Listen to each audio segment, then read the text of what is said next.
Don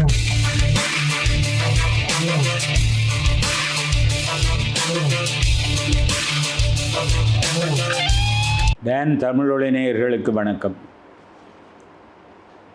நல்ல தமிழ் கேட்போம் என்ற தொடரிலே இன்று ஒரு முக்கியமான துறையை அல்லது துறைகளை நாங்கள் எடுத்துக்கொள்ளுகிறோம். பரிசீலனைக்கும் கலந்துரையாடலுக்கும் கருத்து பரிவர்த்தனைக்கும் ஊடகங்களில் தமிழ் தராதரம் அல்லது தமிழின் தூய்மை அதை பற்றி நாங்கள் பேசுகிறதாக ஒரு எண்ணம் இருக்குது. இந்த ஊடகங்கள் அன்னைக்கு அச்சு ஊடகம், மற்றது வானொலி, தொலைக்காட்சி, சமூக வலைத்தளம் இப்படியாக எங்கும் பரந்துபட்டு வியாபித்து ஊடகங்கள் மக்களுடைய வாழ்விலே இன்றியமையாதனவாக, உண்மையில் கற்றவர்கள் மட்டுமல்ல மற்றவர்களும் ஏதோ ஒரு ஊடகத்தை பயன்படுத்தி அதன் மூலம் நாட்டு நடப்புகளை அறிந்து கொள்ளுகிறது ஒரு இயல்பான விஷயமாக இருக்குது. அதிகம் பெரிய கல்வியறிவு இல்லாதவர்களும் கூட காலையில் எழும்பி தேநீரோ கோப்பியோ குடிக்கிறதுக்கு அடுத்தபடியாக பத்திரிகை பார்க்க வேணும், என்ன நடக்குதுன்னு அறிய வேணும் என்று ஆவல் அவர்களுக்கு இருக்குது. அதனுடையால் ஊடகங்கள் மக்களுடைய வாழ்விலே ஒரு இன்றியமையாத அங்கமாகும். சிலர் வரிசையாக எல்லா ஊடகங்களையும் அல்லது முடிந்தளவு பெருமளவிலான ஊடகங்களை அவதானிக்கிறார்கள், பயன்படுத்துகிறார்கள், அவற்றிலிருந்து அறிவு பெறுகிறார்கள். இந்த நிலைமை இருக்கும் பொழுது, நிலைமை இதுவாக இந்த ஊடகங்களிலே எங்களுடைய பெருந்தலைப்பாகிய நல்ல தமிழ் கேட்கிறது, நல்ல தமிழ் வாசிக்கிறது என்று பார்த்தோமானால், இந்த தமிழ் நடையை, வலுவில்லாத தமிழை மக்களிடம் கொண்டு செல்வதிலே ஊடகங்களுக்கு மகத்தான பொறுப்பு இருக்கு. அதை ஏனோ தானோவென்றோ பாராமுகமாகவோ இருந்தால் அந்த ஊடகங்கள் மூலம் மக்களை சென்றடைகின்ற வழுக்கள் நிறைந்த தமிழ் குறிப்பாக இளைய தலைமுறையினரை பாதிக்கும். அதை நாங்கள் கண்ணார காணுகிறோம். அச்சு ஊடகத்தை எடுத்துக்கொண்டோமானால் அச்சிலே வந்தது சரியாக இருக்க வேணும் என்றொரு கற்பிதம் மக்களிடையே இருக்குது. அது அச்சில் வந்துட்டுது. ஆனால் அச்சில் வர்றது சரியாக இருக்க வேணும் என்று எதிர்பார்க்கிற வேளையில் அச்சில் சில வேளை மிக மோசமான வழுக்கள் வருகின்றன. அவற்றை பார்க்க போகிறோம். ஊடகங்களை பற்றிய விமர்சனமோ கண்டனமோ இல்லை. ஊடகங்கள் பொறுப்புணர்ச்சியோடு நடந்து கொள்ள வேண்டும். அவர்களுக்கு தமிழை பொறுத்தமட்டில் நல்ல தரமான தமிழை மக்களிடம், குறிப்பாக இளைய தலைமுறையினரிடம் கொண்டு செல்ல வேண்டிய மகத்தான பொறுப்பு இருக்கிறது. ஆனால் நாங்கள் தேசிய ஊடகங்களை பற்றி பேசலாம், குடாநாட்டிலே 4 பத்திரிகைகள் வருகின்றன, அவற்றை பற்றி பேசலாம். அந்த பொறுப்பை எல்லா ஊடகங்களும் விழிப்போடு கவனிக்கிற மாதிரி இல்லை என்ற விமர்சனத்தை இங்கே இந்த உரையாடலில் கலந்து கொள்ளுகிற அறிஞர்கள் முன்வைப்பார்கள் என்று எதிர்பார்க்கிறேன். இந்த சில நான் நினைக்கிறேன், நான் மாணவ பருவம் முடிந்து வேலையில் சேர்கிற காலத்தில், வேலை பார்க்கிற காலத்தில், இளம் பருவத்தில் 20களின் பிற்கூறில் ஆக்கி பரந்தாமனார் என்னொரு தமிழறிஞர் நல்ல தமிழ் எழுத வேண்டுமா என்ன தலைப்பு மறந்துட்டேன், பிரகாரம் திருத்தலாம் என்னொரு நூல் எழுதினார். நான் அதை மிக விரும்பி பார்த்தேன். என்னுடைய மனத்திலே வழுக்கள் பற்றி இருந்த பல சந்தேகங்களுக்கு பரந்தாமனாருடைய நூல் பதில் தந்தது. அப்படி இந்த துறையிலே பிறகும் வேறு சிலர் எழுதியிருப்பார்கள். கிவாஜா போன்ற தமிழறிஞர்கள் ஊடகங்களை மையப்படுத்தி சொல்லாவிட்டாலும் தமிழ் வலுவில்லாமல் பேச வேண்டும் எழுத வேண்டும் என்ற விழிப்புணர்வோடு சொல்லியிருக்கிறார்கள். இந்த தமிழ் நடை இதில் என்னன்னா ஈழத்துக்கு ஒரு முக்கியமான பங்கு அல்லது ஈழத்தின் பங்களிப்பு குறிப்பிடப்பட வேண்டியது. 19ஆம் நூற்றாண்டிலே சொல்லுவார்கள், தமிழ் கூறும் நல்லுலகத்துக்கு கிட்டத்தட்ட வழிகாட்டி மாதிரி இருந்தது ஈழநாட்டு தமிழ். ஆறுமுக நாவலர், தாமோதரம் பிள்ளை போன்ற பேரறிஞர்கள், அவர்களை தொடர்ந்து சுண்ணாகம் குமாரசாமி புலவர், பண்டிதமணி கணபதி பிள்ளைகளாக வந்த தமிழறிஞர்கள் தமிழ் வழுக்களை சகிக்காதவர்களாக இருந்தார்கள். எங்கேயோ வாசித்த ஞாபகம் இருக்கிறது. ஆறுமுக நாவலரை மையப்படுத்தி தமிழ்நாட்டில் வாத பிரதிவாதங்கள் அவர் காலத்திலே அமோகமாக நடந்தது. நாவலருக்கு எதிராக பலர் கண்டன கணைகள் தொடுத்தார்கள். நாவலரை பற்றி சொன்ன ஒரு தமிழ்நாட்டு அறிஞர் சொன்ன ஒரு கூற்று எனக்கு இன்னும் நினைவிருக்கிறது. வைதாலும் வலுவின்றி வைவாரே. ஆறுமுக நாவலர் ஏசினாலும் கண்டித்தாலும் நிர்தாட்சணியமாக ஒருவரை எழுதினாலும் அந்த வைதலிலும் வைபிலும் நல்ல தமிழ் இருக்குமே தவிர தமிழ் வலு இருக்காது. அப்படியான ஒரு பரம்பரைக்கு, ஒரு மரபுக்கு நாங்கள் வாரிசுகள் என்ற மட்டிலே இந்த ஊடகங்களை நாங்கள் என்று கவனத்துக்கு எடுக்கும் பொழுது நாங்கள் எந்த விதத்திலே ஊடகங்களை சற்று இப்பொழுது இருக்கிற நிலைமைக்கு அப்பால முன்னகர்த்தலாம். ஊடகங்கள் பயன்படுத்துகிற தமிழ் நடையிலே நாங்கள் விழிப்புணர்வோடு எச்சரிக்கையோடு கவனம் செலுத்துவோமானால் அவற்றை மேம்படுத்த நாம் என்ன செய்யலாம் என்று பார்ப்போம். அவர் ஊடகங்களை குறை சொல்வதென்றில்லை, விமர்சிப்பதென்றில்லை, தவிர்க்க முடியாதபடி சில தவறுகளை, வழக்குகளை நாங்கள் பட்டியலிட வேண்டி வரும். அவற்றை இங்கே கலந்து கொள்ளுகிற பெருமக்கள் ஓரளவு ஒரு கட்டமைத்து ஒழுங்குபடுத்தி சொன்னால் நல்லா இருக்கும். சொல் அளவில் வருகிற வழக்குகள், ஒருமை பன்மை, அது எண் வழக்குகள் என்று சொல்லுவோம், அப்படி வருகிற வழக்கு, வாக்கிய அமைப்பிலே வருகிற வழக்குகள், இப்படி பல பிரிவுகள், உட்பிரிவுகளுக்களே அவற்றை அணுகலாம் என்று கருதுகிறேன்.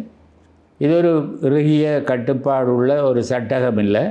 இங்கே கலந்து கொள்ளுகிறவர்கள் மனம் விட்டு பேசலாம். நாங்கள் உள்ளுவதெல்லாம் உயர்வு உள்ளல். ஊடகங்கள் முன்னேற்றம் கருதி இளைய தலைமுறையினரின் வளர்ச்சியிலே ஊடகம் பொறுப்புணர்ச்சியுடன் நடக்க வேண்டும் என்பது கருதி இந்த முன்னீட்டை முன்வைத்து இப்பொழுது நண்பர் தபேந்திரன் தம்முடைய பார்வையை ஊடகங்கள் மீது, நாங்கள் பெரும்பாலும் இன்றைக்கு அச்சு ஊடகங்களில் எங்களுடைய கவனத்துக்குரியன, அச்சு ஊடகங்களை கவனிப்போம். டான் தமிழொலி நேயர்களுக்கு வணக்கம். இன்று எங்களுக்கு ஒரு நீண்ட நாள் எதிர்பார்த்த ஒரு தலைப்பு கிடைத்திருக்கின்றது. நல்ல தமிழ் கேட்போமில் ஊடகங்களும் தமிழும். எங்களுடைய ஊடகங்கள் பாவிக்கின்ற தமிழ் தொடர்பாக மிக நீண்ட கால விமர்சனம் இருக்கின்றது. அண்மைய ஒரு 30 வருடங்களில் இந்த விமர்சனம் மிக கூடுதலாக இருக்கின்றது.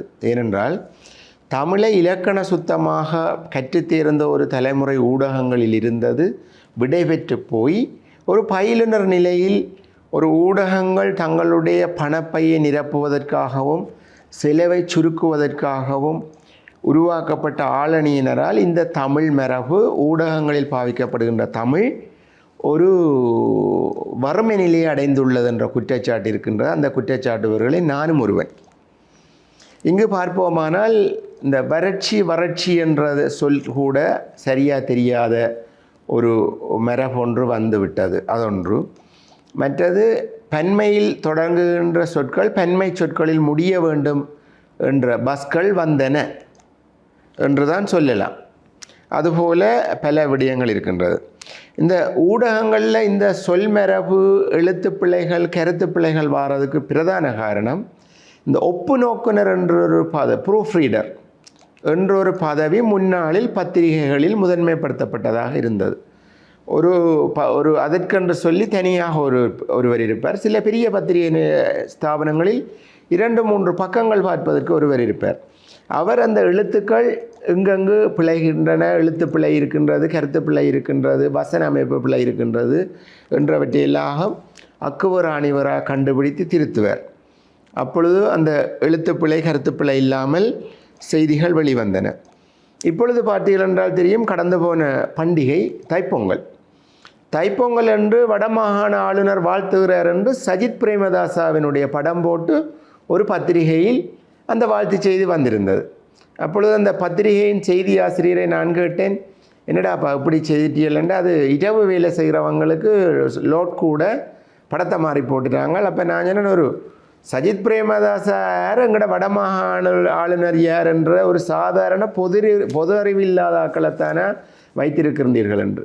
இந்த இடத்தில் தான் எங்களுடைய ஆசான் காணமையில்லாத ஐயா சொல்லுவார், ஒரு செய்தி இடலை செய்பவர் கட்டாயம் பொது அறிவு இருக்க வேண்டும், அந்த செய்தியினுடைய பாக்கி அமைப்பு சரியாக இருக்க வேண்டும், ஒரு தகவலை கொடுக்க வேண்டும். உதாரணத்திற்கு 70 வயதை தாண்டிய வறிய முதியோருக்கு 3500 ரூபா கொடுப்பனவென்றால் யாழ்ப்பாண மாவட்டத்தில் இவ்வளவு பேருக்கு கொடுப்பன வந்துள்ளது, பிப்ரவரி மாத கொடுப்பனவை இன்ன தேதியில் தபாலகத்தில் பெறலாம் என்ற செய்தியை போட்டுவிட்டு கீழ் குறிப்பிட வேண்டும். வறுமை கோட்டுக்கு உட்பட்ட வறியோர்கள் தங்களுடைய பிரதேச செயலகத்தில் உள்ள முதியோர் மேம்பாட்டு உத்தியோகத்தர்கள் அல்லது தங்களுடைய பிரிவு கிராம சேவர் ஊடாக அணுகி இந்த உதவியை பெற்றுக்கொள்ளலாம் என்ற ஒரு பொது அறிவை இந்த செய்திகள் கொண்டிருக்க வேண்டும் என்று காணமையில்லாதன் ஐயா சொல்லுவார். எங்களுடைய மூத்த பத்திரிகையாளர், பத்திரிகை துறையில் ஒரு ஜாம்பவான் ஆகிய SD சிவநாயகம் சொல்லுவார், பட்டங்கள் வழங்கும் பல்கலைக்கழகம் பற்றிய அறிவீர்கள், பத்திரிகை துறையும் ஒரு பல்கலைக்கழகம்தான். இதில் அரசியல், விஞ்ஞானம், வரலாறு, சமூகவியல், பொருளாதாரம், மானுட வாழ்வியல் போன்ற பல துறைகளை கற்றுக்கொள்ளலாம். ஆகவே பத்திரிகை துறையில் இருப்பவரும் ஒரு பல்கலைக்கழக பட்டத்தில் சமனான தகமைகளை பெறுகின்றார் என்று சொல்லி அந்நாளில் சொல்லியுள்ளார். அந்த தகமை உள்ளவர்களை இங்கு இன்று காண்பது. இன்று என்ன நடக்கின்ற எங்களுடைய பத்திரிகைகள் ஊடகங்களில் உள்ள பத்திரிகைகள் வறுமை நிலை அடைந்தது காரணம் காப்பி பேஸ்ட், இணையதளங்களில் வருகின்ற செய்திகளை காப்பி பேஸ்ட் செய்கின்ற ஒரு கலாச்சாரம் வந்துவிட்டது. இணையதளங்களுக்கும் பத்திரிகைக்கும் உள்ள வித்தியாசத்தை சொல்ல வேண்டுமானால் ஒரு மீன்பிடி பரிபாசையில் சொல்லலாம். இணையதளம் என்பது களங்கண்டி மீன், உடனே பிடித்து துடிக்க கொண்டு வந்து கறியாக்குறதான் இணையதள செய்தி, உடனே வந்துவிடும். இப்பொழுது நான் ஒரு 2 முக்கியமான செய்திகளை எங்களுடைய சக நண்பர்களுக்கு கூறியிருந்தேன். சம்பவம் நடந்தவுடன் ஊடகங்களில் வந்துவிட்டது. பத்திரிகை செய்தி என்றது ஒரு கருவாடு அல்லது குளிரூட்டப்பட்ட மீனுக்கு சமனானது. அப்படித்தான் இன்று செய்திகள் வந்தது. மற்றது பிழையான மரபுகள் வருகின்றது. உதாரணத்துக்கு கடவுள் வாழ்த்து, இறை வாழ்த்து என்றுதான் நாங்கள் பாவித்து வந்தோம். இப்பொழுது வாழ்த்துக்கள், மற்றது நன்றிகள். அதாவது கடவுள் வாழ்த்தென்ற ஒரு சொல்லுத்தான் ஒருமைக்கும் பெண்மைக்கும் பாவிக்கப்படுகின்றது என்ற மரபு தெரியாத ஒரு எழுத்து தலைமுறை ஒன்று வந்துவிட்டது.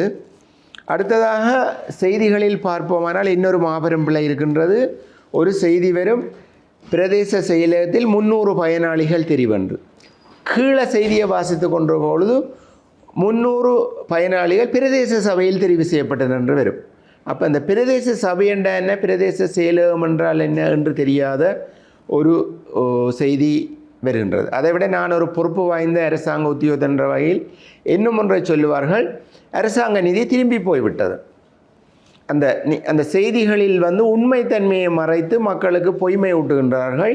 இந்த பத்திரிகைகள் தங்களுடைய கட்சி அரசியலை கொண்டு செய்திக்குள் புகுத்தி பரபரப்பூட்டி அந்த நிதி, இப்போ அரசாங்க நிதி என்றால் இப்போ எங்களுக்கு ஜனவரி பிப்ரவரி மாதங்களில் ஒரு திட்டத்திற்கு ஒதுக்கீட்டு கடிதம் வரும், இன்னென்ன திட்டம் இந்த வருடம் செய்ய வேண்டும், நாங்கள் அதற்கான கட்டு நிதியை கேட்டுப்பெற வேண்டும். கேட்டுப்பெறுவதற்கு எஸ்டிமேட், அதாவது மதிப்பீட்டை அனுப்ப வேண்டும்.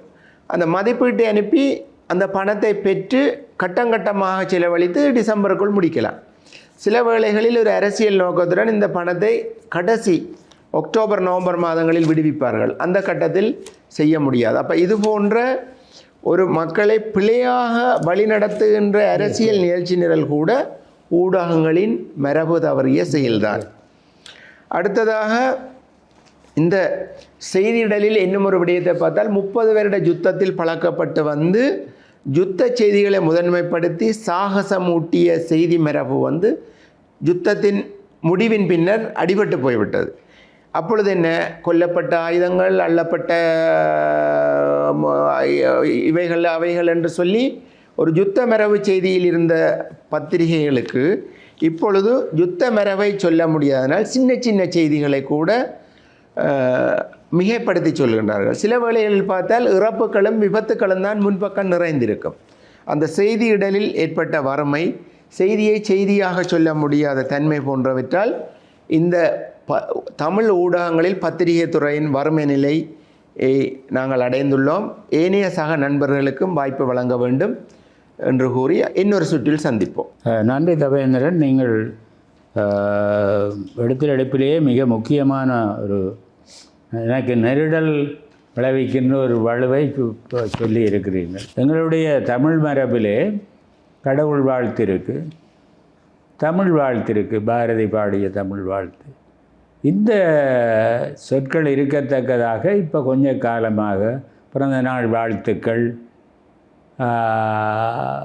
வேறு வேறு சொல்லக்கூடிய வாழ்த்துக்களை தெரிவித்துக் கொள்கிறோம். இந்த இதில் முகநூலில் நிறைய வருகுது. நான் ஒரு விடாப்பிடியாக யாராவது நண்பர்கள் ஏதாவது அவர்களை வாழ்த்த வேண்டுமானால் மகிழ்ச்சியும் வாழ்த்தும் என்று போட்டுடுறது. ஏன்னா இந்த வாழ்த்துத்தான் உள்ள சொல்லொழிய வாழ்த்துக்கள் இல்லை. அப்போ இந்த வாழ்த்துக்கள் எப்படி வந்ததென்றால் ஆங்கில மரபில் கிரீட்டிங்ஸ், கொண்டோலன்சஸ், இப்படி அதில் ஒரு பன்மை வடிவம் வார ஒரு மரபு இருக்குது. அதை பழகி அது தொற்றி தமிழுக்கு வந்து பெரிய அநியாயம் செய்து கொண்டிருக்கு எங்களுடைய மரபுக்கு மாறாக. அடுத்தது இந்த இன்னொரு முக்கிய கருத்தை தவேந்திரன் சொன்னார். 30 வருட போருக்குள்ளே வாழ்ந்து பத்திரிகைகளும் எல்லாம் என்ன சொல்கிறது, சொல்லக்கூடாது தான், ஒரு காலை அறையை அடிச்சுட்டு எழுதுகிறவன் மாதிரி சில வேளை எழுதுகிறான். ஏனென்றால் அந்த அந்த காலத்திலே ஒரு பரிபாஷை எங்களுக்கு பழகிட்டது. அள்ளப்பட்ட ஆயுதங்கள், அதிரடி, தாக்குதல், அகோரத் தாக்குதல், குண்டு வீச்சு, இதுகளையே எழுதி போய் இன்னும் அந்த குளிருக்கால நாங்கள் எங்களுடைய பத்திரிகைகள் வெளிவரேன். சாதாரணமாக பேலன்ஸ்டுன்னு சொல்லுவார்கள், சமநிலை பேணி ஒரு செய்தியை சொல்கிறதுக்கு வக்கில்லை கன பத்திரிகைகளுக்கு. இப்படி நிறைய சொல்லலாம்.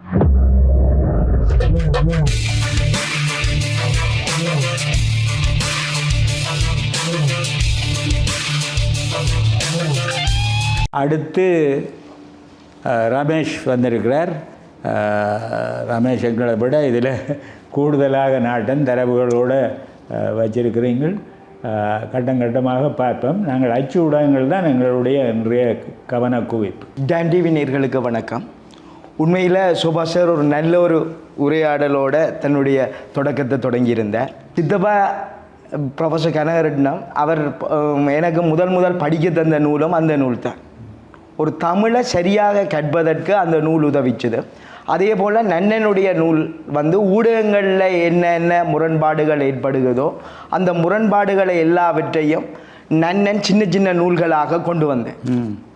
அப்போ அவருடைய சின்ன சின்ன நூல்கள் தொகுக்கப்பட்டு அது ஒரு பெரிய நூலாக வடிவம் பெற்றது. இதை விட தமிழர்களுடைய நூல்களும் கட்டாயம் படிக்க வேண்டும். ஒரு நல்ல தமிழை நாங்கள் அறிகிறதுக்கு மிக முக்கியமான ஒரு நூல் உரைநடை தெளிவு ஓர் அறிமுகம். அப்போ இதில் வந்து பல்வேறு, அதாவது எக்ஸாம் பேப்பரில் வந்த கேள்வி, முரசொலியில் எவ்வாறு மாற்றம் ஏற்பட்டிருக்கிறன்றதை பற்றிய செய்திகள் முதலானவையும் இந்த நூலில் சொல்லப்பட்டது. உரைநடை தெளிவு சோபா சார் இதில் பல திருத்தங்கள் செய்ததாக சொக்கன் சொல்வதும் இதில் பார்க்கக்கூடிய. இப்போ மிகப்பெரிய பிரச்சனை, அதாவது குறிப்பாக யாழ்ப்பாணத்தில் வர்ற ஒரு 4.5 பேர் குறித்து வர்ற ஒரு பத்திரிகையில் சரியான கவலையாக இருக்குது என்னென்னு சொன்னால் ஒற்று பிழைகள், அதாவது ஒற்று இல்லாமல் வர்றது. அப்போ ஒற்று மிக மிக மிக தமிழில் முக்கியமான ஒன்று. இப்போ உதாரணமாக நாய் கடி என்று சொல்லி வச்சோம்னு சொன்னால் நாய் கடிக்கும் நாய் கடி என்றதுக்கும் வித்தியாசம் இருக்குது. நாய் கடி கடி என்று சொல்லக்குள்ள நாய் கடி என்று தான் சொல்லுவீங்க. ஆனால் ஒட்டு சேரக்குள்ள நாய் கடி என்று சொல்லிவர்.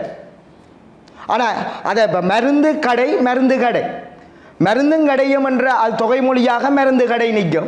மருந்து கடை என்றது சரி. அப்போ அந்த ஒற்றை வலிந்து திணிக்கிறதாக இருக்குது. உதாரணமாக இன்றைக்கு 28ஆம் தேதி வந்த பத்திரிகையில் வந்த செய்திகளை ஒட்டுமொத்தமாக கோர்த்து பார்த்தோம் என்று சொன்னால் இந்த தவறை நாங்கள் பார்க்கக்கூடியதாக இருக்குது. அதுக்கு முதல்ல சில விஷயங்களை சொல்லிட்டு அதுக்குள்ளே போகலாம்னு பார்க்குறோம். அதே நேரத்தில் இப்போ குறும் செய்தி என்று சொல்லக்குள்ள எல்லாத்துக்கும் ஒட்டுத்தான் வரணும் என்று இல்லை. இன எழுத்து மிகவும் இன எழுத்து சேர்ந்தும் வரலாம். குறு சக செய்தி குறுஞ்செய்தி இஞ்சன்னாவோட சேர்ந்து குறு சக படம் குறும்படம் இப்போ நாக்கி இன எழுத்து ஆகவே குறும்படம் என்று ஆனால் சிறு சக கூட அப்படியே தான் போனார். ரூணா வருகிற எல்லாத்துலேயும் ரூணா வருகிற நிலமொழியில் இற்றில் ரூணா வர்றதுக்காக இப்படியும் இன எழுத்தோடு சேர்ந்து தான் வரணும் என்று இல்லை. சிறுசக கூடை சிறு கூடை தான். ஆனால் சிறுசக ஆறு சிற்றார். அப்போ இந்த கன்செப்டை விளங்குறது ஒரு பத்திரிகைக்கு வருகின்ற ஒரு நிருபர் அல்லது ஒரு வருகின்ற ஒரு எழுத்தாளர் முக்கியமாக இதை கவனத்தில் கொள்ளும். இன்றைக்கு ஆசிரியர் தலையங்கம் பார்த்தேன் ஒரு பத்திரிகையில். உண்மையில் கவலைக்கிடமான முறையில் அந்த ஆசிரியர் தலையங்கம் அமைந்திருந்தது. ஆசிரியர் தலையங்கத்தில் முக்கியமாக ஒரு பேப்பரை எடுக்கிறவன் முதலாவதாக வாசிக்கிறவன் தலைப்புச் செய்தி வாசிக்கிறதுக்கு முதல்ல ஆசிரியர் தலையங்கம் வாசிப்பான். 3 வசனம் போதையால் வந்த பிரச்சனைகளை பற்றி எழுதின 3 வசனத்தில் ஒரு வசனம் இடையிலேயே விடப்பட்டிருக்கு. பிறகு அடுத்த வரியில் அந்த வசனம் தொடருது. ஒரு ஒற்றை சொல்லோடு நிற்கிற அந்த வசனம் தொடருது. இப்படியான ஒரு மனநிலையில் பத்திரிகைகள் வரும் பொழுது கவலைக்கிடமான முறையில் அது காணப்படுது. இப்போ உதாரணமாக தாளையடி கடற்கரை பிரதேசத்தில் சுத்தம் செய்யும் நடவடிக்கை என்று சொல்லி ஒரு இது இருக்குது. அப்போ தாளையடி கடற்கரை பிரதேசத்தில் இப்போ நான் காணை. அப்போ கடற்கரையும் பிரதேசமும் என்று சொல்லி நான் ஏலவே சொன்ன மாதிரி அது தொகை மொழியாக நிற்குது. கடற்கரை பிரதேசம். அதே மாதிரி கோப்பாய் வீட்டுக்குள் நுழைந்து வன்முறை கும்பல் வன்முறையும் கும்பலும் என்று சொல்லி எடுக்கணும். இக்கண்ணா இல்லை. அப்போ இது நான் அந்த பிரதானமாக நான் சொன்ன நாளிதழ்ற பேரோடு வர்ற அந்த பத்திரிகையில் தான் காணப்படுற செய்தி. மருதானை காவல் நிலையத்தில் தற்கொலை என்று சொல்லி ஒரு செய்தி இருக்கு. இக்கண்ணா இல்லை மருதானை காவல் நிலையம். அப்போ இவ்வாறான இதுகள் உண்மையில் தவிர்க்கப்பட வேண்டிய ஒரு விஷயம். ரெண்டாவது பொருள் மயக்கம் வருகிறது பத்திரிகையில். அது செய்தியை போடக்குள்ள பொருள் மயக்கம் ஏற்படும்படியாக செய்தியை போடுறது மனசுக்கு உகந்ததாக இல்லை. இப்போ உதாரணமாக நடேஸ்வரா கல்லூரியில் இடம்பெற்ற கடற்படையின் பல் சிகிச்சை முகாம். அப்போ இதில் என்ன பிழை இருக்குன்னு சொல்லி நீங்கள் கேட்கலாம். நடேஸ்வரா கல்லூரியில் இடம்பெற்ற கடற்படையின் பல் சிகிச்சை முகாம் அதில் ஒரு நிறுத்தல் குறி ஒன்றுமில்லை. அப்போ நாங்கள் இப்படியே எடுக்கலாமா? கடற்படையின் பல் என்ற ஒரு சிகிச்சை நிலையம் இருக்குன்னு சொல்லி நாங்கள் எடுக்கலாம். நடேஸ்வரா கல்லூரியில் இடம்பெற்ற கடற்கரையின் பல் சிகிச்சை நிலையம். அப்போ இது ஒரு செய்தியாக வேறு ஏதாவது அப்போ தலையங்கங்கள் சில நேரத்தில் போடக்குள்ள அதையாவது கொஞ்சம் கவனியும். எங்களை மாதிரியா ஏன்னா கஷ்டப்பட்டு தமிழை வளர்க்கணும்னு நினைக்கிறார்கள். நாங்களே பிளவிடலாம். அது எல்லாருக்கும் வர்றது ஒன்று இருக்குது. தவறுதலாக விடுறது. ஆனால் தவறே பிழையாக கொண்டு ஒரு பத்திரிகை வருகுதாண்டா, தவறுக்காகவே ஒரு பத்திரிகை வருகுதாண்டா, அது பிழையாக இல்லை இருக்கும். இது தனியாக ஒரு பத்திரிகையில் வந்த செய்திகள். ஒட்டுமொத்தமாக இந்தியான் பத்திரிகையில் வந்த செய்திகளை பற்றி நான் கதைக்கிறதுக்கு முதல்ல நான் எடுத்துக்கொண்ட விஷயம். இப்போ இன்னொன்று வருது. உயர் செயல்திறன் கொண்ட டிராக்டர் டயரை அறிமுகம் செய்தது சியோட் நிறுவனம். அப்போ உயர் செயல்திறன் கொண்ட டிராக்டர் டயரை என்று சொல்லக்குள்ள உயர் செயல்திறன் கொண்டது டிராக்டரா டயரா? அப்போ டிராக்டர்ன்றது அப்போ உயர் செயல்திறன் கொண்டது டிராக்டரா இப்போ டயரா? அப்போ தலையங்கம் போடி. அப்போ இன்னைக்கு வந்த செய்திகளை ஒட்டுமொத்தமாக பார்த்தா உண்மையில் சரியான கவலையாக இருந்தது. இன்னொரு பத்திரிகையில் 5 அறிவு நாயை தூக்கிட்டு கொண்ட 6 அறிவு மிருகம். அப்போ இங்கெல்லாம் இத்தனை இல்லை. நாயை தூக்கிட்டு கொண்ட 6 அறிவு. அது 2 பத்திரிகையில் ஒரே செய்தி. அப்போ இணையத்தில் இருந்தால் அப்படியே காப்பி பேஸ்ட் பண்ணி போட்டிருக்கணும். இவ்வளவு கேவலமாக ஒரு பத்திரிகை இருக்கணுமா? அதுவும் முகப்பு இதில் வரணுமா அந்த செய்தி என்றது? அப்போ ஒரு செய்தி வருவதற்கு முதல்ல அதாவது என்ன முகப்பு பத்திரிகையில் அந்த செய்தி போடுவதற்கு சரியா? இப்போ ஒரு ஆசிரியர் மாணவரை துஷ்பிரயோகம் செய்ததுக்கு ஆசிரியர் கைது, அது எப்பவும் முகப்பில் வரணுமா? அப்போ எந்த செய்தியை நாங்கள் முன்னுரிமை கொடுக்கிறது என்றதில் கொஞ்சமாவது பத்திரிகைகள் சிந்திக்க வேணாமா? அல்லது ஒரு மனிதாபிமானம் இருக்கணும். ஒரு பத்திரிகை தர்மம் என்றது மிக முக்கியம். ஈழத்தில் அது இல்லாமலே போயிட்டு போர் வந்து குழப்பிச்சதோ தெரியாது. ஈழத்தில் பத்திரிகை தர்மம் என்றது இல்லை. ஏன் முன்பக்க செய்தி எது வரும் அது இல்லை. அப்போ பாரதி சொன்ன மாதிரி இந்த நிலைகட்ட மனிதரை நினைத்து விட்டால் நெஞ்சு பொறுக்குது இல்லை என்று சொல்லி அழ வேண்டிய ஒரு சூழலுக்குள்ள உள்ளாக வேண்டிய தேவை எங்களுக்கு இருக்குது. ஆகவே நாங்கள் மனிதனா நேசிக்கப்படவுங்கோப்பா. அடுத்ததாக இன்றைய செய்திகளை பாருங்கோ. ஆசிரியர் தலையங்கத்தில் கவனமாக எழுதப்பட வேண்டிய ஆசிரியர் தலையங்கம் பற்றி ஏலவே சொல்லியிருந்தார். இன்று வடக்கு இளைய சமூகத்தின் மத்தியில் அதிகரித்து வரும் போதை பொருள் பாவனை என்ற அந்த செய்தி நிற்குது. பிறகு அடுத்ததில் தொடருது, இருப்புக்கு அச்சுறுத்தலாக தலையெடுத்துள்ள. ஏன் அதில் இடையில் நிற்குதுன்றது தெரியாது. ஏனெண்டா அவருக்கு நீங்கள் சொன்ன மாதிரி தவேந்திரன் அண்ணே சொன்ன மாதிரி அதே நைட் டியூட்டியில் அவர் தூங்கி போட்டு எழும்பிட்டாரோ தெரியாது, இடையில் நிற்குது. அப்போ இன்று வடக்கண்டு சொல்கிறாங்க, அப்போ நாளை வடக்கு நேற்று வடக்கண்டு அப்படி ஒன்று இருக்கா? அப்போ கொஞ்சம் யோசிக்கணும். வடக்கு இன்று இளைய சமுதாயத்தில் மத்தியில் போதை வஸ்து பாவனை அதிகரித்து வருதுன்னு எழுதுனாப்பா. அப்போ கொஞ்சம் யோசிக்கணும். நான் ஒரு தமிழன், அட்லீஸ்ட் தமிழை கொள்ளலாட்டியும் பரவாயில்லை, தமிழ் மாதிரி எழுதுங்கோப்பா. இருப்புக்கு அச்சுறுத்தல். அப்போ அடுத்த ரெண்டாவது நிறுத்தல் குறியீடு இல்லை. இன்று வடக்குன்றதில் நிறுத்தல் குறியீடு இல்லை. பொருள் மயக்கம் தர்ற மாதிரி இன்னொரு செய்தி அதே பத்திரிகையில், இன்று தரம் 5 புலமை பரீட்சையில் சித்தி அடைந்தோர் பாராட்டி கௌரவிப்பு.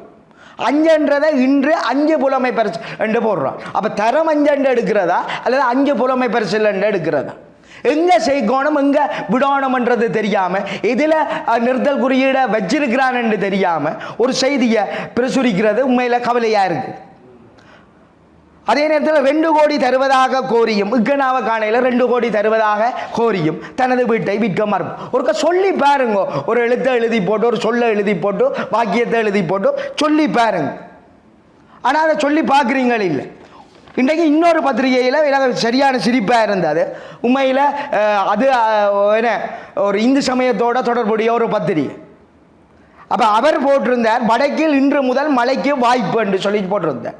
எனக்கு அதில் உடனே பகுதி வந்தது, இன்று முதல் தோசைக்கு சம்பல் இல்லை என்ற பகுதி. அப்போ வடக்கில் இன்று முதல் மழைக்கு வாய்ப்பு என்று சொல்லி அவர் போட்டிருக்கிறார், இன்று முதல். அப்போ இன்று முதல் மழைக்கு வாய்ப்புன்ற கேள்வி அதில் வருது. அப்போ எங்கே கமா போடணும், எங்கே அந்த நிறுத்தல் குறியீடை பயன்படுத்துங்க. முதல் மழை, 2ஆம் மழை, 3ஆம் மழை என்று சொல்லி நாங்கள் சொல்லலாம். அப்படி ஒரு சொல்லி இருக்கா? அப்போ இது அந்த பத்திரிகையில் வந்த செய்தி. இன்னொரு பத்திரிகை மிக முக்கியமான பத்திரிகை, அதிக பேப்பர்கள் விற்கிற ஒரு பத்திரிகையில் அபிவிருத்தி லொத்தை சபை முகவர்களுடன் சந்திப்பு. பொருள் மயக்கம் இல்லை, ஆனால் என்ன பிரச்சனைண்டா நிறுத்தல் குறியீடு இல்லை. அப்போ நான் இப்படி எடுத்துக்கொண்டேன், அபிவிருத்தி லொத்தர் சபை முகவர்களுடன் சந்திப்பு. லொத்தர் சந்திக்குமா என்ற ஒரு இது பிரச்சனை இருக்கு. அப்போ அதில் வரக்குள்ள அபிவிருத்தி லொத்தர் சபை கமா போட்டுட்டு முகவர்களுடன் சந்திப்பு போடணப்பா. நான் இன்னும் காய்ச்சலன்னு சொன்னால் கொஞ்சம் கோவப்படுவேன். தயவுசெய்து கோவப்பட்டு காய்ச்சதுக்கு மன்னிச்சு கொள்ளுங்க சார். ரமேஷனுடைய தர்மாவேசம் அதை புரிந்து கொள்ளுகிறோம். என்னென்றால் அவருடைய உரையை நான் மிக ஆர்வமாகவும் நுணுக்கமாகவும் அவதானித்தேன். முதல்ல சொன்ன ஒரு விஷயம், ஆக்கி பரந்தாமனுடைய நல்ல தமிழ் நல்ல தமிழ் வேண்டுமா, நல்ல தமிழ் வேண்டும் என்ற நூல். அதற்கு பிறகு நன்னன் என்றவரை பற்றி சொல்லணும். அவர் ஒரு கால் சிவாஜி கணேசன் ஒரு பேட்டியில் சொன்னார், நன்னனுடைய உரையோ அல்லது எழுத்தோ தெரியாது, நான் ஒழுங்காக வாசிக்கிறேன். தமிழை சரியாக உச்சரித்த ஒரு நடிகர் திலகம். நன்னனை தனக்கு அவருக்கு இதுகளை வாசிக்க நேரம் இருக்கின்றது எனக்கு வியப்பாக இருந்தால் நான் நன்னனுடையதை நான் கேட்கிறேன் என்று அவர் சொல்லியிருந்தார். மற்ற அதிகமாக நான் இதை ரமேஷ் என்னென்றால் இந்த 2 சொற்கள் இதை நீங்கள் ஒற்றுப்பிள்ளைன்னு சொல்கிறீங்கள், 2 பேரும் ஒன்றைத்தான் நினைக்கிற போல இருக்குது. நான் அதை சந்திப்பிள்ளை என்று சொல்கிறேன். ரெண்டு சொற்கள் சந்திக்க என்னவோ அதை நீங்கள் அடிக்கடி சொன்னதும் திருப்பி திருப்பி முழங்கினதும் இதுதான். ஒருக்கா சொல்லி பாருங்கோ. இன்றைக்கு நான் உங்களை போல் இன்றைக்கும் எடுத்து பார்த்தேன். நான் பார்த்தது இன்றைக்கு இது இந்திய பத்திரிகை தினத்தந்தி முதல் பக்கம். கொடி கம்பங்களை 3 மாதத்தில் அகற்ற கெடு. என்னப்பா கொடி கம்பம்? பாகல் கொடி சுடக்கொடி மாதிரியோ கொடிக்கம்பம் சொன்னால் கொடிக்கம்பம் என்றது பேர் இயல்பாக ஏன் கொடிக்கம்பம் என்று சொல்லுவான்? அந்த தலைப்பில் இது எத்தனை 48 பாயிண்ட் 60 பாயிண்டில் முதல் பக்க செய்தி. அப்போ அவருக்கு எந்த செய்தியை கொடுத்து வாசகரை கவர வேணும் ஈர்க்க வேணுமென்றது தெரியுது. அந்த செய்தியை நாங்கள் சரியாக கொடுக்க வேணுமென்ற இது இல்லை. நீங்கள் சொன்ன மாதிரி பொருள் மயக்கம் மிக விழிப்பாக இருக்க வேணும். பத்திரிகையாளர்கள் தவிர்க்க முடியாதபடி ஆங்கில சொற்களை திசை சொற்களை போடுறோம். டிராக்டர் டயர் இதில் எதுக்கு விலை கூடினதோ என்ன அப்படித்தான். கண்டு டிராக்டருக்கு விலை கூடிச்சுதா டயருக்கு விலை கூடிச்சுதா இல்லை டயர் விலை கூடினதால் டிராக்டரும் விலை கூடிச்சுதா கன சோழிகளுக்கு இடம் இருக்குது. சார் இதில் ஒரு விஷயம் நீங்கள் சொன்னீங்கள ஒரு மிக முக்கியமான ஒரு விஷயம் சார். என்னென்னா எங்களுடைய ஆக்கள் திட்டங்களை கூட மிக நல்ல அதாவது ஒரு நல்ல சொல்லால் திட்டுவாங்களே. இதுக்கு நல்ல உதாரணம் போக்குற போவான். போக்கு அறுத்து போவான் போக்குற போவான் என்று சொல்கிறார். அதே நேரத்தில் இன்னொன்று எனக்கு நீங்கள் சொல்ல டக்குனு ஞாபகம் வந்தது. பிரம்ம சக்தி பிடிச்சவன் சரஸ்வதியை பிடிச்சிருக்கிறான்றதை அப்படி திட்டுறேன். உண்மையில் சார் அது உண்மை. நான் பெரியவர்கள் தான் சார். பெரிய அடுத்தது இதற்குள்ளே ஒரு அறம் இருக்குது. இந்த பத்திரிகைகள் பேண வேண்டிய பத்திரிகா தர்மம் என்று சொல்கிற அந்த அறம் இருக்குது. என்னென்றால் எந்த செய்திக்கு முன்னுரிமை. நீங்கள் சொன்ன செய்தியையும் அதுக்கு முதல் இவரும் சொன்னவராக்கம் நான் 2 பத்திரிகையில் வாய்ச்சி கவலைப்பட்டேன். 5 அறிவு மிருகத்தை தூக்கிய 5 அறிவு மிருகத்தை தூக்கிய 6 அறிவு மிருகம். அது சொல்ல வாரது என்னென்றால் 5 அறிவு கொண்ட ஒரு நாயை ஒரு பெண்மணி கட்டி தொங்க விட்டு தூக்கு தண்டனை. அது பேர் அது சண்டை. அதுக்கு அது உள்ளுக்கு வரட்டும். அந்த செய்தியை ரிப்போர்ட் பண்ணவரோ அதுக்கு வெளியிட்டவரோ யோசிச்சிருக்கிறேன். நான் ஒரு நேட்டில் தலைப்பு கொடுத்துருக்கேன். 5 அறிவு மிருகம் 6 அறிவு மிருகம் 5 அறிவு மிருகத்தை தூக்கிச்சு தண்டை. இது தர்மம் சொல்லுவார்கள். நியூஸ் என்று வாரது உண்மை, அதுக்கு மேலே கொமெண்ட் என்று குறிப்பு சொல்கிறது எங்களோட வேலை. அப்போ நியூஸ் உண்மை சத்தியம், கொமெண்ட்டை அவசரப்பட்டு நாங்கள் சொல்லக்கூடாது. அவர்களுக்கு இதனட்டும் உங்களுடைய சார்பு அதுதான். நீங்கள் சொன்ன போர்க்காலம் முழுதும் இருந்தால் அதுக்குள்ளே நாங்கள் கொண்டிஷன்டாக போனோம். நிபந்தனைப்பட்டு போய் எல்லாத்தையும் பரபரப்பாக எல்லாத்தையும் குண்டு வீச்சு இது செல்லடி எல்லாம் சொல்லி அதற்குள்ளே இருந்து நாங்கள் போர் முடிஞ்சு 16 வருஷமாக நாங்கள் அதை விட்டு வெளிப்படையில்லை. எங்களுடைய பத்திரிகைகளும் வெளிப்படையில்லை, வெளியே வர இல்லை. இப்படி நிறையவே சிந்தனைக்கு அடுத்த இதிலும் பார்ப்போம்.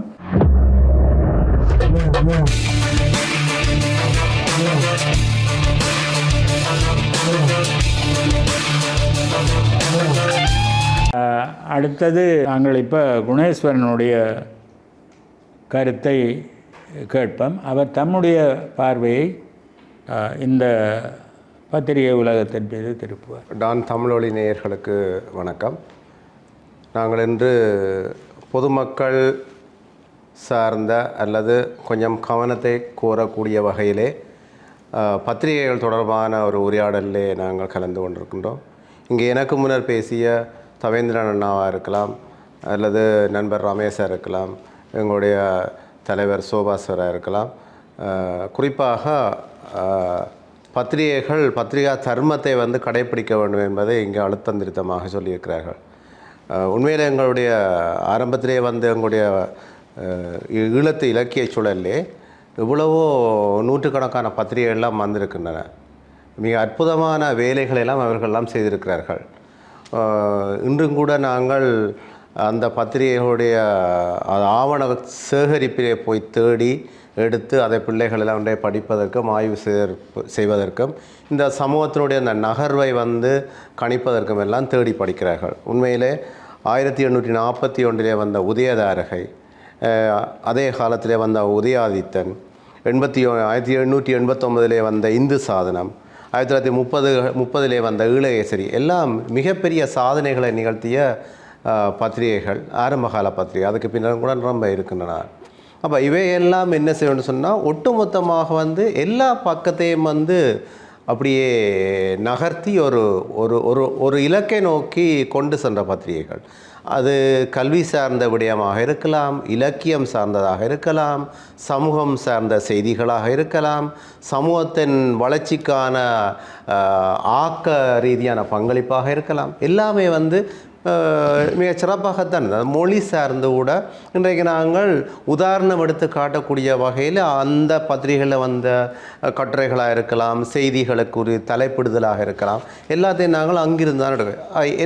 எப்படி இந்த சமூக பொறுப்புணர்வு இன்று இருக்கக்கூடிய பத்திரிகைகளுக்கு இல்லாமல் போய்விட்டது என்பதால் ஒரு மிகப்பெரிய ஒரு துன்பகரமான கேள்வியாக இருக்கிறது.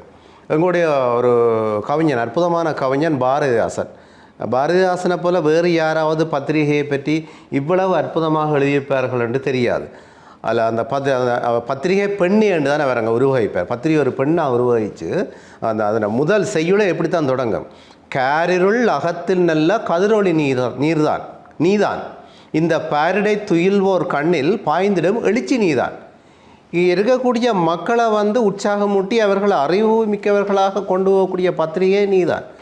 அந்த கவிதையின் அந்த இறுதி பகுதியில் வரும் மிக முக்கியமான செய்தி, இந்த பத்திரிகை யார் யாருடைய கைகளிலே தவள போகின்றன்னு சொன்னால், அது படித்தவர்கள் மட்டுமல்ல. அவர் சொல்லுவார், தெரு பெருக்கிடுவோருக்கும் சிகங்காக்கும் பெரியோருக்கும் கையிருப்பிற் பத்திரிகையினாலும் இருந்திடல் வேண்டும். மண்ணில் கருப்பெற்று உருப்பெற்று இளநடை பெற்று பின்னர் 5 ஆண்டு வரப்பெற்றார் பத்திரிகையினாலும் உண்டென்றால் வாழ்க்கை பெற்றார். அப்போ சாதாரண ஒரு தொழிலாளியாக இருக்கக்கூடியவர்களும் கூட அன்றைய தினம் பத்திரிகையை பார்க்கிறார்கள், அறிஞர்களும் கூட பார்க்கிறார்கள்.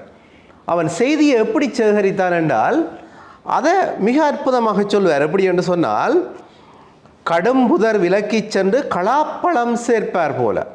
ஒரு காட்டுக்குள்ளே நாங்கள் போகைக்கு எப்படி அந்த முட்புதர்களை விலக்கி கொண்டு போய் எங்களுக்கு தேவையான அந்த பழத்தை நாங்கள் சேகரிப்போம், அதே போல் மிக கஷ்டப்பட்டு தான் அந்த காலம் செய்தியை சேகரித்தார்.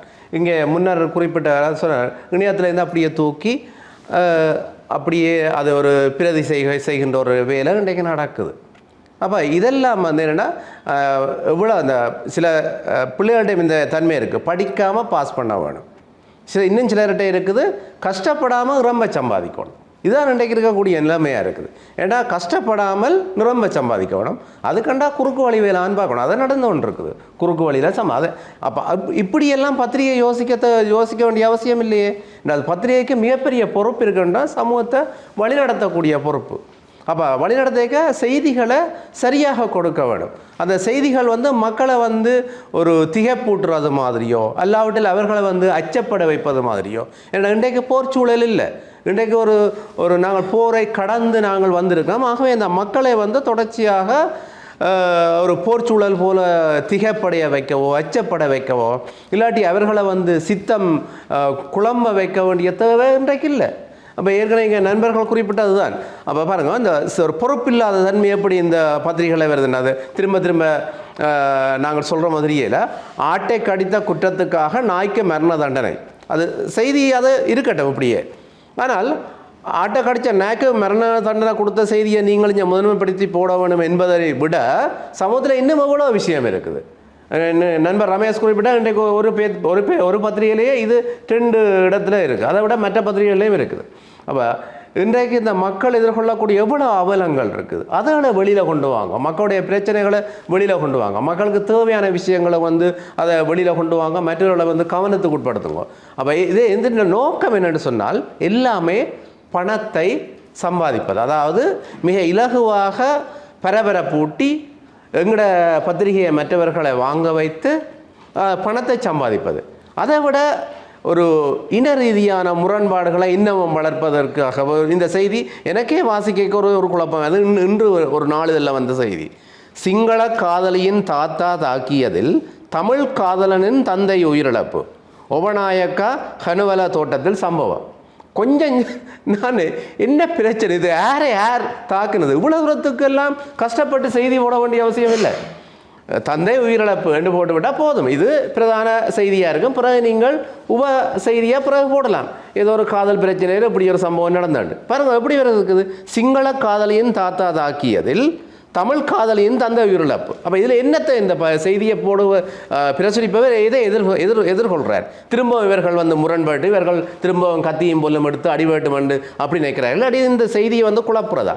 ஆகவே ஒரு உண்மையிலே செய்தி ஒரு பத்திரிகை என்று சொன்னால் பத்திரிகையில் ரொம்ப பிரிவுகள் இருக்கும். அங்கே செய்தி சேகரிப்பவர் ஏற்கனவே தலைவர் குறிப்பிட்டது போல் ஒரு வேலையும் இல்லையண்டா போல் அதுக்கு போய் ஏதோ இந்த பத்திரிகை தொழிலுக்கு போனால் ஏதோ ஒரு வேலை கிடைக்கும் என்று சில இடங்களில் அப்படி ஒரு வாய்ப்பு அப்படி ஒரு சந்தர்ப்பம் இருந்தால் சில பிள்ளைகள் போய் சேர்றதில்ல. அதில் நாங்கள் ஐயப்பட வேண்டிய அல்லது அதை நாங்கள் வியக்க வேண்டிய அவசியம் இல்லை. ஆனால் அந்த தொழிலை செய்பவர் தொடர்ச்சியாக தன்னை வளர்த்து கொள்ள வேணும். சரி, நான் இந்த தொழிலுக்கு வந்துட்டேன், சரி ஓரளவு நான் இந்த தமிழை கொஞ்சம் ஒழுங்காக எழுதுவோம் அல்லது இந்த தமிழை சரியாக இந்த செய்தியை கொடுப்போம். சரி, அவரை தாண்டியும் வரைக்குள்ள அந்த செய்தி போகும்போது ஒரு செய்தி ஆசிரியர் இருப்பார், செய்தி ஆசிரியர் அல்ல அதுக்கு ஒரு உதவி ஆசிரியர் இருப்பார். உதவி ஆசிரியர் தாண்டி பிரதம ஆசிரியர்கிட்ட போக போகுது. அப்போ எத்தனை பேர்கிட்ட அந்த செய்தி அது கைமாறி அப்போ சாதாரண பிரேச செய்தியாளர்கள் அவசரத்தில் அந்த செய்தியை அனுப்பினாலும் அதை செம்மப்படுத்தணும். செய்தி ஆசிரியர் அதை செம்மப்படுத்தணும்.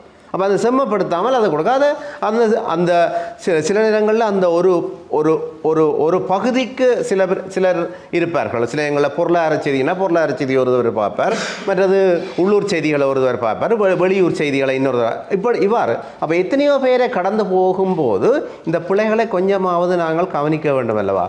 அதான் சொல்வது என்னென்னா, சமூக பொறுப்பு என்பது இந்த பத்திரிகைகள் இல்லாமல் இருப்பது உண்மையிலே நாங்கள் மிக துக்கப்பட வேண்டிய ஒரு ஒரு ஒரு தகவலாக இருக்கிறது.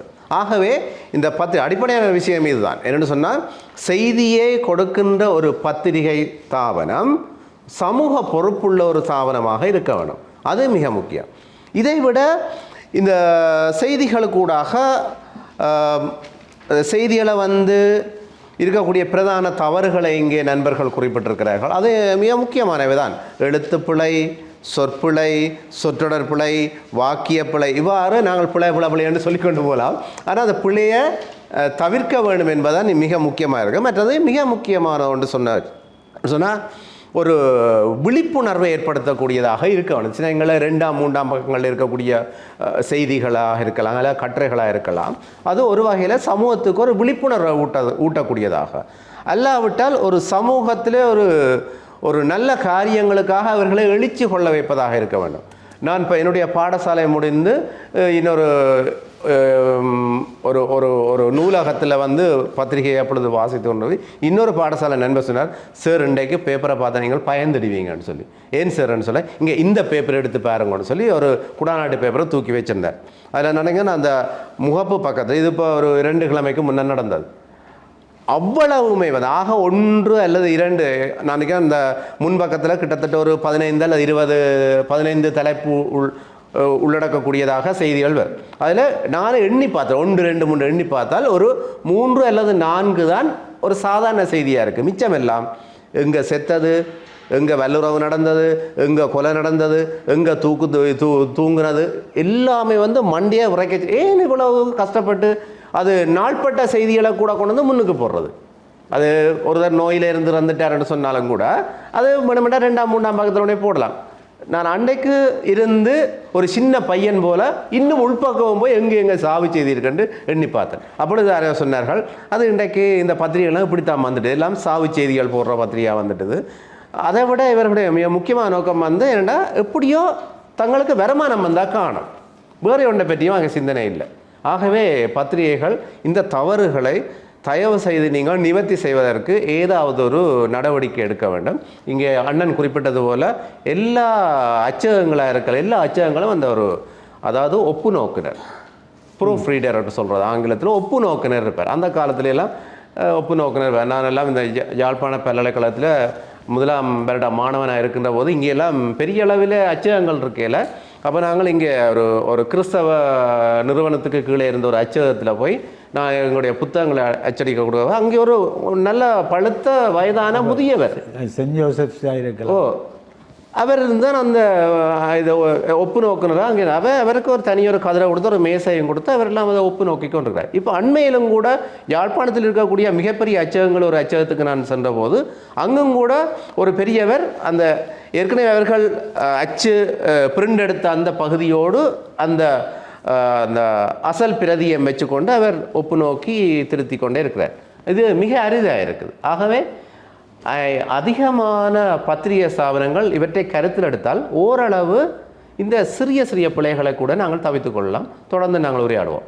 பல பயனுள்ள கருத்துக்களை குண சொல்லியிருக்கிறார். இந்த ஒப்பு நோக்கு பற்றியது எங்களுடைய காலம் விரைந்து ஓடிவிட்டது. உங்களைப் போல நீங்கள் சொல்லுகிற அந்த கதலிக் பிரஸ் இவர்கிட்ட நான் ஆசிரியர் பயிற்சி பெற்று கொண்டிருக்க ஆசிரிய கலாசாலை மலருக்கு ஒப்பு நோக்கு ஆங்கிலமும் தமிழும் ஒப்பு நோக்குனர் அவர் இருந்தவர். அவர் மிக விழிப்பாக அதை செய்தார். அது ஆக முந்தினது. பிந்திய செய்தி ஒன்று சொல்கிறேன். நாச்சிமாவில் கேஎஸ் ரோட்டில் அது இது எந்த இப்பெல்லாம் எந்த அச்சகம் அல்லது எந்த நிறுவனம்ன்றது மில்க் ஒயிட்டினுடைய இதாக இருக்கலாம் அல்லது இன்னொன்றாக இருக்கலாம். அங்கே ஒருவர் ஒப்பு நோக்குனர் இருந்தார். நான் ஏதோ சின்ன வேலை அங்கே பொதுப்பணிகளில் ஈடுபட்டிருக்கேன். அங்கே போனேன். இது நடந்து 15-20 வருஷம் இருக்கும். அவர் நல்லா முதுமையில் இருந்தார். பார்த்துட்டு திருத்தைக்க கேட்டார். ஒரு முக்கியமான கேள்வி கேட்டார். இந்த சொல்லு இப்படி இது சரியான சொல்லோ இது சரியோண்டு. சில சொற்கள் 2 இது இருக்கலாம். இப்போ பாருங்கள், பவளம் உதாரணத்துக்கு சொல்கிறேன். 2ம் சரி. அந்த ஞானம் எனக்கு பவள விழா எனக்கு வரைக்கான். நான் சிறப்புலகரத்தில் ஒரு பிரிய போட்டேன். பல பேர் மற்ற லகரம் போட்டிருந்தார்கள். பிறகு பார்த்தால் 2ம் சரி. அப்படி இருக்கும். ஒன்றுக்கு மற்றது போலியாக இருக்கும். நான் சொன்ன இந்த மனுஷன் இப்படி ஒரு கேள்வி என்ன கேட்டவுடனே அதிர்ந்து போனேன். பிறகு நான் அவரோட சாவகாசமாக பேசிக்க பார்த்தால் அவர் பால பண்டிதர். அவர் பண்டிதமணியிட்ட படிச்சிருக்கிறார். அப்போ இதுகள் எல்லாம் தான் ஒரு மனுஷனுடைய உருவாக்கத்திலே ஆளுமையில் ஒரு பங்கு கொள்கிற காரணிகள் என்றதை நான் இதன். அப்போ ஒப்பு நோக்குனர் கூட சில வேளை ஆசிரியரை விட திறமை சார்ந்தவராக இருப்பார். இப்போ சரியான மகத்தான பொறுப்பென்பது ஒவ்வொரு கணமும் நீங்கள் உதாரணங்களை சொல்லுகிற வேளையில் நான் உணரக்கூடியதாக இருக்குது. இப்போ இருக்கிற காலங்களில் பத்திரிக்கை இந்த சொற்பிள்ளைகள் இந்த பொருள் பிள்ளைகள் காரணமாக எங்களுக்கு சில பிள்ளைகளை நம்பிக்கை கூட இழக்கக்கூடிய வாய்ப்பு இருக்குது. ஒரு பத்திரிகை வளரணும், எங்களையும் வளர்க்கணும். செய்தி இடலில் அந்த ஒரு கூம்பு வடிவான ஒரு விடயம் இருக்கின்ற அந்த கூம்பு கோட்பாடை இப்பொழுதுள்ளவர்கள் கடைபிடிப்பது. வசதிகள் கூட வந்ததால் நாங்கள் தரமிழந்து போனோமோன்னு எனக்கு ஒரு கவலை இருக்குது.